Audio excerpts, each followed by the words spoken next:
лаборатории аккредитованные, да. Техникалық маман иелерінің біліктілігін арттыратын мұндай семинарлар халықаралық деңгейде өтуде. Сондықтан дәрісті өнеркәсіп саласына басым секторлардың жетекші мамандары оқыды.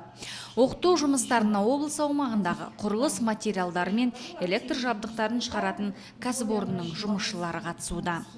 96% мысалы бір организацияда бір қателік болатын болса, соның 96% ол менеджмент жүйесіне байланысты дегенде 4% жаңағыдегі қате істеген жұмысшыға байланысты деген. Ол дегеніміз, сіз кәсіпорныңызда жүйені қалай қоясыз, қай направлениеде қоясыз, қай бағытта қоясыз, сол бағытта сіздің жұмысшыларыңыз істейді. Сол үшін берге бұл сапа менеджмент бойсын, менеджмент жүйесі бойсын, система менеджменті бұл бірінші орында кәсіпорын басшысына керек.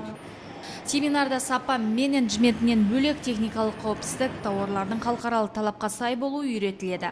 Яғни отандық тауар шетелге шыққанда сапасына талабы сай жауап беруі тиіс дейді мамандар. Өндірген тауарларын шетелдің нарығына шығаратын кәсіпкерлер талап бойынша техникалық регламенттегі өзгерістерді білуі шарт. Имеет важное значение для производителей. Бұл семинарда техникалық регламенттегі негізгі қажеттіліктер айтылып жатыр. Жылдан жылға өзгерістердің бәрін есте сақтау мүмкін емес. Бірақ осындай сабақтар біліктілігімізді арттыруға көмектесуде. Айта кетейік, оқыту жұмыстары 30 тамызға дейін жалғасады. 3 күннің ішінде тауар өндірушілер техникалық регламенттердің талабын меңгеріп шығады. Оған қоса заңдылықтарын жаттайды. Шара соңында өндіріс орындарының мамандарына сертификат табысталады. Появился практически в июле месяце. Здесь